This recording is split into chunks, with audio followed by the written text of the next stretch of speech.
ਸਤਿ ਸ਼੍ਰੀ ਅਕਾਲ ਦੋਸਤੋ, ਮੈਂ ਤੁਹਾਡਾ ਆਪਣਾ ਜੱਸੀ ਜਸਰਾਜ।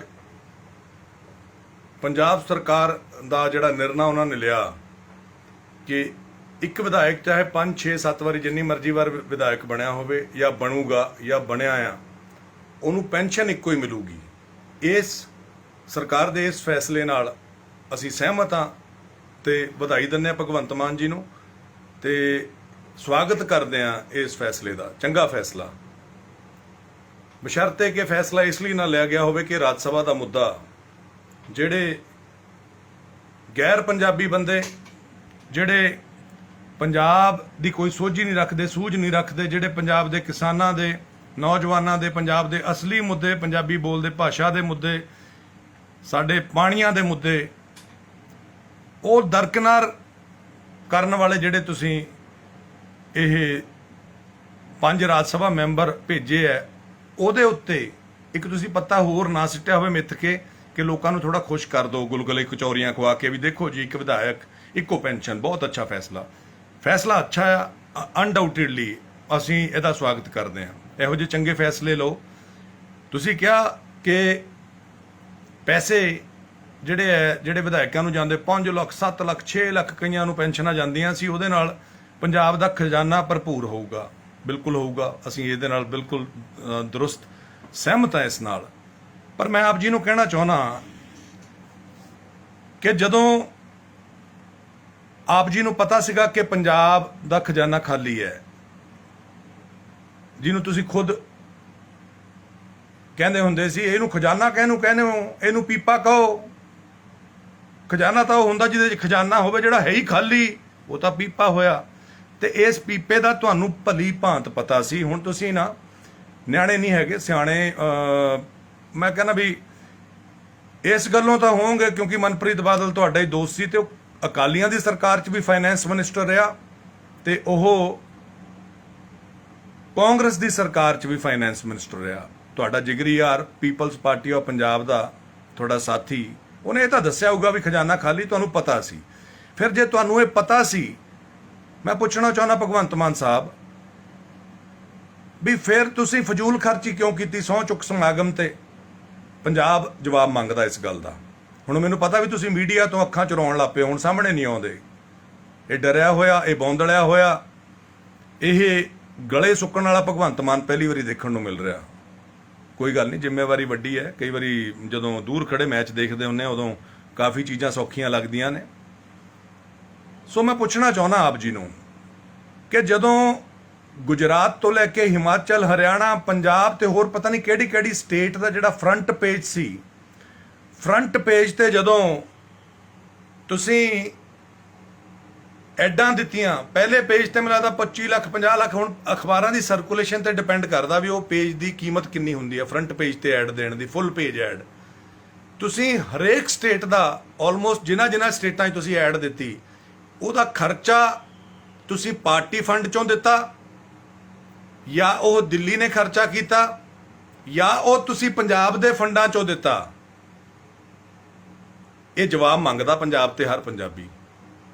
ਜਦੋਂ ਪਤਾ ਸੀ ਵੀ ਤੁਹਾਡੇ ਪੱਲੇ ਨਹੀਂ ਧੇਲਾ ਤੇ ਕਰਦੀ ਮੇਲਾ ਸਹੁੰ ਚੱਕਣ ਪਿੱਛੇ ਤੇ ਪੀਆਰਟੀਸੀ ਦੀਆਂ ਬੱਸਾਂ, ਸਰਕਾਰੀ ਬੱਸਾਂ, ਲੋਕ ਅੱਡਿਆਂ ਤੇ ਰੁਲਦੇ ਰਹੇ, ਤੁਸੀਂ ਆਪਣਾ ਨਾਂ ਚਮਕਾਉਣ ਲਈ ਪੀਲੀਆਂ ਪੱਗਾਂ ਬੰਨ੍ਹ ਕੇ ਆ ਜਾਓ, ਪੀਲੀਆਂ ਚੁੰਨੀਆਂ ਲੈ ਕੇ ਆ ਜਾਓ, ਭਗਵੰਤ ਮਾਨ ਨੇ ਸਹੁੰ ਚੱਕਣੀ ਹੈ।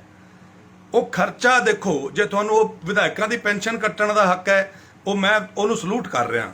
ਪਰ ਨਾਲ ਜੇ ਤੁਸੀਂ ਖਰਚੇ ਕੰਟਰੋਲ ਕਰਨੇ ਸੀ ਤੇ ਫਿਰ ਉਹ ਮਣਾ ਮੂੰਹੀ ਖਰਚਾ ਤੁਹਾਡੇ ਸਹੁੰ ਚੁੱਕ ਸਮਾਗਮ ਤੇ ਕਿਉਂ ਕੀਤਾ?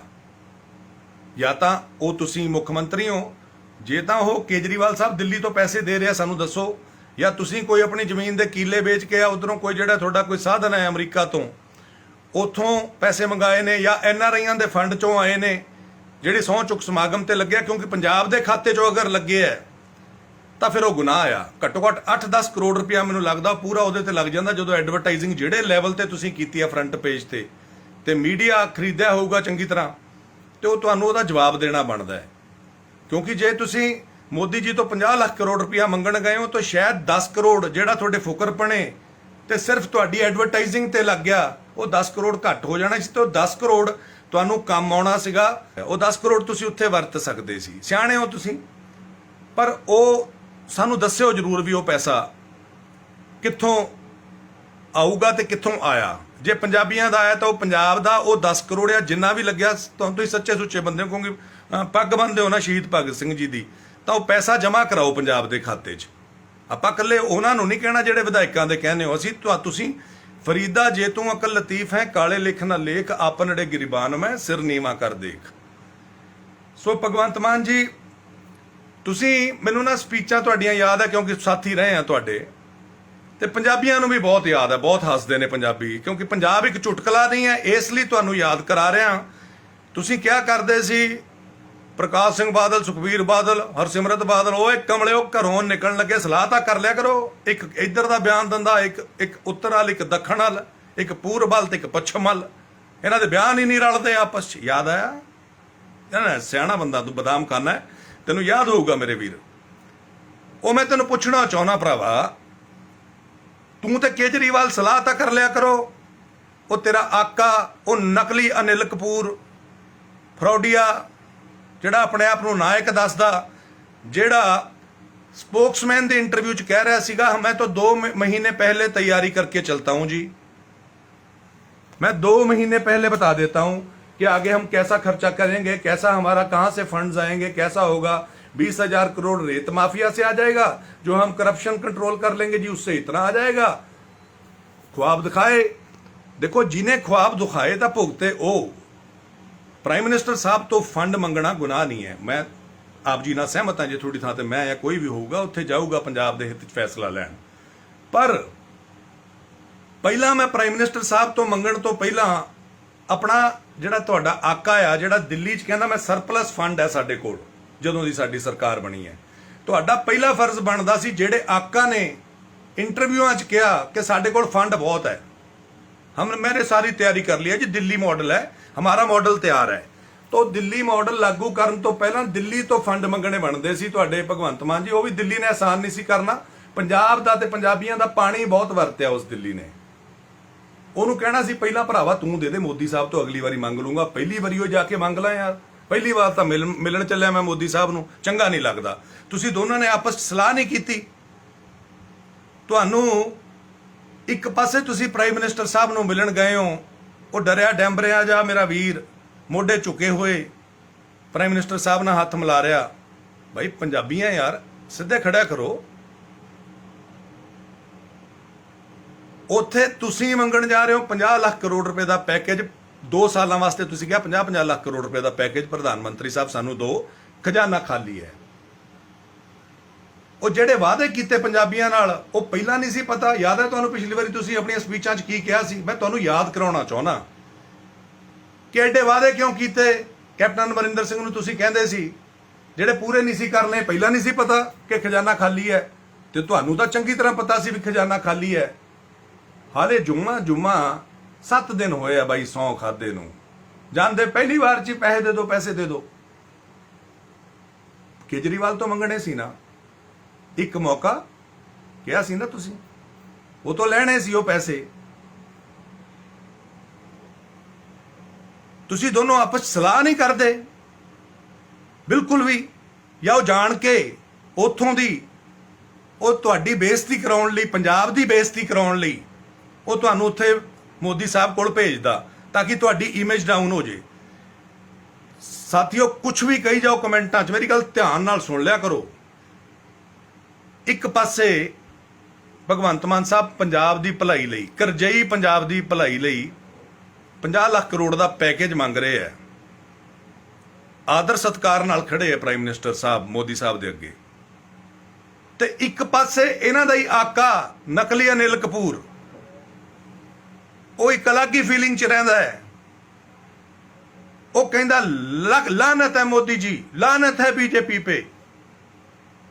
ਵਿਧਾਨ ਸਭਾ ਤੋਂ ਆਪਣੀਆਂ ਸਪੀਚਾਂ 'ਚ ਉਸੇ ਦਿਨ ਦੇ ਆਲੇ ਦੁਆਲੇ, ਉਹ ਤੋਂ ਇੱਕ ਦਿਨ ਪਹਿਲਾਂ ਜਾਂ ਉਸੇ ਦਿਨ, ਉਹ ਉਸੇ ਹੀ ਪ੍ਰਾਈਮ ਮਿਨਿਸਟਰ ਮੋਦੀ ਸਾਹਿਬ ਨੂੰ ਲਲਕਾਰ ਰਿਹਾ ਤੇ ਕਹਿ ਰਿਹਾ ਲਾਨਤ ਹੈ। ਯਾਰ ਭਗਵੰਤ, ਇੱਕ ਪਾਸੇ ਉਸੇ ਪ੍ਰਾਈਮ ਮਿਨਿਸਟਰ ਤੋਂ ਤੁਸੀਂ ਪੰਜਾਬ ਦੇ ਹਿੱਤ ਲਈ, ਆਪਣੀ ਸਟੇਟ ਲਈ, ਸਾਡੇ ਦੇਸ਼ ਦੇ ਪ੍ਰਾਈਮ ਮਿਨਿਸਟਰ, ਸਤਿਕਾਰਯੋਗ ਮੋਦੀ ਜੀ ਤੋਂ 50 ਲੱਖ ਕਰੋੜ ਦਾ ਪੈਕੇਜ ਮੰਗਣ ਗਏ ਤੇ ਤੁਹਾਡਾ ਹੀ ਆਕਾ ਉਸੇ ਦਿਨ ਉਹਨਾਂ ਦਿਨਾਂ 'ਚ ਹੀ ਉਹ ਬਾਈ ਜੀ ਪੱਟ ਤੇ ਥਾਪੀਆਂ ਮਾਰ ਮਾਰ ਕੇ ਉਹ ਮੂਸਾ ਵਾਲਾ ਬਣਿਆ ਪਿਆ। ਉਹ ਲਾਨਤ ਹੈ ਕਹਿ ਰਿਹਾ। ਅਗਰ ਬਾਈ ਤੁਹਾਡੇ ਬਿਆਨ ਨਹੀਂ ਰਲਦੇ ਫਿਰ ਪੰਜਾਬ ਨੂੰ ਇਦਾਂ ਪੈਕੇਜ ਮਿਲ ਜੂਗਾ। ਮੈਨੂੰ ਪਤਾ ਵੀ ਮੋਦੀ ਜੀ ਉਦਾਰ ਦਿਲ ਨੇ, ਉਹ ਪੰਜਾਬ ਦੀ ਸਥਿਤੀ ਨੂੰ ਦੇਖਦੇ ਹੋਏ ਹੋ ਸਕਦਾ ਕੱਲ ਨੂੰ ਹਾਂ ਕਰਨ ਤੇ ਉਹ ਜਿੰਨਾ ਕੁ ਬਣਦਾ ਹੋਇਆ ਦੇ ਵੀ ਦੇਣਗੇ। ਪਰ ਜਿੰਨੇ ਤੁਸੀਂ ਵਾਅਦੇ ਕੀਤੇ ਪਹਿਲਾਂ ਇੱਕ ਵਾਰੀ ਦੱਸੋ ਕਿ ਮੋਦੀ ਜੀ ਨੂੰ ਪੁੱਛ ਕੇ ਕੀਤੇ ਸੀ? You are wise people, but ਚਲਾਕੀ ਤੇ ਚੁਸਤੀ ਇਹ ਫੜੀ ਵੀ ਜਾਂਦੀ ਆ ਨਾ। ਇੱਕੋ ਹੀ ਕਲਾਸ ਚੋਂ ਆਏ ਆ, ਹੈ ਨਾ। ਤੇ ਪਤਾ ਲੱਗਣਾ ਚਾਹੀਦਾ ਇਸ ਪੰਜਾਬ ਨੂੰ, NRIਆਂ ਤੱਕ ਇਹ ਗੱਲ ਜਾਣੀ ਚਾਹੀਦੀ ਹੈ ਕਿ ਬਾਈ ਜੀ ਤੁਸੀਂ ਉੱਥੇ ਜਾ ਕੇ ਇੱਕ ਬੰਦਾ ਤੇਰਾ ਆਕਾ ਇੱਕ ਤਰ੍ਹਾਂ ਦੀ ਗਾਲ ਹੀ ਕੱਢਦਾ ਉਹ ਜਦੋਂ ਉਹਦੇ ਚ ਨਕਲੀ ਅਨਿਲ ਕਪੂਰ ਵੜਦਾ ਤੇ ਇੱਧਰ ਤੁਸੀਂ ਝੁਕੇ ਖੜੇ ਹੋ ਪੰਜਾਬ ਲਈ। ਉਹਨੂੰ ਕਹਾ ਬਾਈ 2 ਦਿਨ ਠਹਿਰ ਕੇ ਨਹੀਂ ਸੀ ਇਹ ਅਨਿਲ ਕਪੂਰ ਵਾਲਾ ਕੀੜਾ ਕੱਢ ਹੁੰਦਾ। ਉਧਰ ਮੈਂ ਪੈਸੇ ਮੰਗਣ ਗਿਆ, ਉਧਰ ਤੂੰ ਗਾਲਾਂ ਕੱਢੀ ਜਾਂਦਾ। ਯਾਰ ਏਦਾਂ ਪੈਸੇ ਮਿਲ ਜਾਣਗੇ? ਇਹ ਪੰਜਾਬ ਦੀ ਪਿੱਠ 'ਚ ਛੁਰਾ ਮਾਰਿਆ ਤੁਹਾਡੇ ਆਕਾ ਨੇ ਸੋਚੀ ਸਮਝੀ ਸਾਜ਼ਿਸ਼ ਦੇ ਨਾਲ। ਸੋ ਸਾਥੀਓ, ਕੱਲ ਨੂੰ ਬਹਾਨਾ ਵੀ ਮੈਂ ਤੁਹਾਨੂੰ ਦੱਸ ਦਿੰਦਾ। ਹੁਣ ਚੱਲ ਕੀ ਰਿਹਾ, ਇਹਨਾਂ ਨੇ ਕਹਿਣਾ ਕੀ ਹੈ। ਜਿਵੇਂ ਲੈਫਟੀਨੈਂਟ ਗਵਰਨਰ ਦਿੱਲੀ ਤੇ केजरीवाल साहब दोष ला देंगे सी ना जी, LG नहीं काम करने देते जी, LG नहीं काम करने देते जी। तुरे आप तो ना जाए फिट्टे मुंह गोडियां दा। हुण इन्हां ने कहना मोदी जी ने फंड नहीं दिता जी, मोदी जी ने फंड नहीं दिता जी, ताकि जनता दा गुस्सा प्राइम मिनिस्टर साहब वाल जावे। बई वादे घट करने सी, लोगों को कह देंगे तुहानू पता सी ना खजाना खाली है। जदों तुहानू पता है खजाना खाली है, वादे घट कर लो। लोगों को कहो यार तुहानू पता ही है भी हालत माड़ी है, भी यकदम इन्ने वादे नहीं पूरे होने, पर करांगे सच्चे दिलों। लोग पंजाबी यार, पंजाबी तो घर आया साधु नहीं खाली मोड़ते। थोड़ी गल तो शायद यकीन कर लेंदे, पर जेडे लॉलीपॉप दिते इन्ने यूनिट फ्री, 300 यूनिट फ्री, जे 301 आ गए बिल 300 का भी लगूगा। है चुस्ती? तुहानू पता अगे हुण गर्मियां च AC चलने आ, पखे चलने आ, ते बाई जी ये फ्री बीज वंडियां क्यों? स्टेट किवें चलाउणी आ? जदों पता होवे कुड़ी दा विआह धरिया ते बंदे नू खर्चा सोच समझ के करना चाहिदा। सो साथियों, ये 35,000 मुलाजम ਜਿਹੜੇ ਪੱਕੇ ਹੋਣ ਦੀ ਗੱਲ ਕੀਤੀ ਹੈ, ਇਹਦੀ ਵੀ ਸੁਣਨ ਚਾਹੁੰਦਾ ਵੀ ਸੁਪਰੀਮ ਕੋਰਟ ਦਾ ਡਿਸੀਜਨ ਕੱਲ ਨੂੰ ਸੁਪਰੀਮ ਕੋਰਟ ਤੇ ਨਾ ਮਾਨਯੋਗ ਤੇ ਸਿੱਟ ਦੇਣ ਇਹ ਕਿ ਉਹਨਾਂ ਨੇ ਨਹੀਂ ਕੀਤਾ ਸੀ ਤਾਂ ਕਰਤਾ ਸੀ। ਠੀਕ ਹੈ, ਲਪੇਟੀ ਜਾਓ, ਧਿਆਨ ਨਾਲ ਸੁਣਿਆ ਕਰੋ। ਇੱਥੇ ਜੋ ਆ ਇੱਕ ਬੰਦਾ ਪਨੀ ਇੱਕ ਨੇ ਨਾ ਸਪੈਸ਼ਲ, ਮੈਨੂੰ ਪਤਾ ਘੱਟੋ ਘੱਟ 100-150 ਬੰਦਾ ਤਾਂ ਇਹਨਾਂ ਨੇ ਲਾਇਆ ਹੋਇਆ ਵੀ ਜਦੋਂ ਜੱਸੀ ਜਸਰਾਜ ਬੋਲੇ ਤੁਸੀਂ ਬਾਈ ਪਹਿਲਾਂ ਹੀ ਕਮੈਂਟ ਤਿਆਰ ਰੱਖਣੇ ਆ। ਤੇ ਬਾਈ ਜੀ ਫਰਕ ਕੀ ਪੈਂਦਾ ਹੈ? आ देख रहे हो नूर चेहरे ते, किरपा किरपा आ, बहुत किरपा। सच बोलणों नहीं कदी कोई डक सकदा। तुसीं भी एक दिन सोझी आउणी आ तुहानूं, जिवें बाई दीप सिद्धू दीयां स्पीचां ला के पिछे सैड जी बांसुरी ला के चेते आउंदियां ने ना, फिर बाद च बंदा कहंदा होए होए चेते आउंदे हुंदे बंदे फिर। सो चेता रखियो कि MP 13 सीटां ने पंजाब दियां,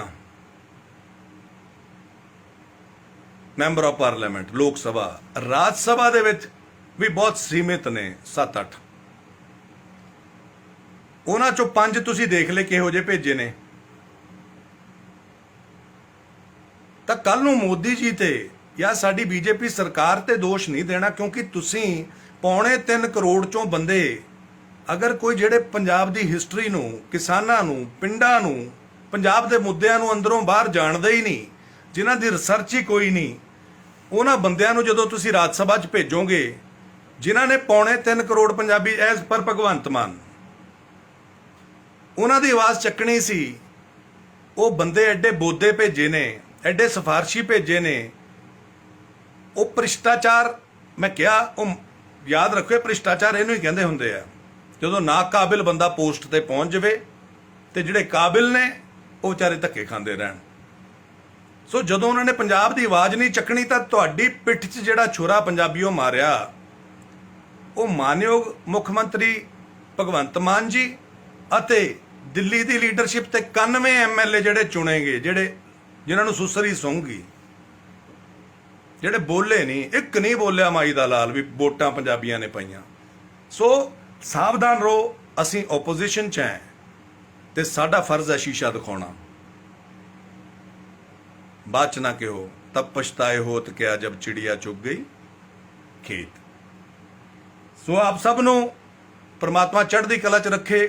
ਜਿਨ੍ਹਾਂ ਨੇ ਕੋਈ ਗਾਲਾਂ ਗੂਲਾਂ ਕੱਢਦੇ ਨੇ, ਪ੍ਰਮਾਤਮਾ ਮਣਾ ਮੂੰਹੀ ਕਰਕੇ ਤੁਹਾਨੂੰ ਵਾਪਸ, ਜਿਨ੍ਹਾਂ ਕੋਈ ਦੁਆਵਾਂ ਦਿੱਤੀਆਂ ਨੇ, ਲੱਖ ਲੱਖ ਦੁਆਵਾਂ ਤੁਹਾਨੂੰ ਵਾਪਸ। ਤੇ ਜਿਨ੍ਹਾਂ ਨੇ ਮੰਦਾ ਹੀ ਬੋਲਣਾ ਹੈ ਤੇ ਪੇੜ ਮੰਦਾ ਬੋਲਣਾ ਹੈ, ਪ੍ਰਮਾਤਮਾ ਤੁਹਾਡੇ ਵੀ ਬਰਕਤ ਕਰੇ ਵੀਰ। ਤੁਹਾਡੀ ਸਿਹਤ ਠੀਕ ਰਹੇ, ਤੁਸੀਂ ਚੜ੍ਹਦੀ ਕਲਾ 'ਚ ਰਹੋ। ਤੁਹਾਨੂੰ ਪ੍ਰਮਾਤਮਾ ਸੁਮਤ ਤੇ ਸੋਝੀ ਸੱਚ ਨਾਲ ਖੜਨ ਦੀ ਤਾਕਤ ਬਖਸ਼ੇ, ਇਹੀ ਦੁਆ ਆ। ਵਾਹਿਗੁਰੂ ਜੀ ਕਾ ਖਾਲਸਾ, ਵਾਹਿਗੁਰੂ ਜੀ ਕੀ ਫਤਿਹ।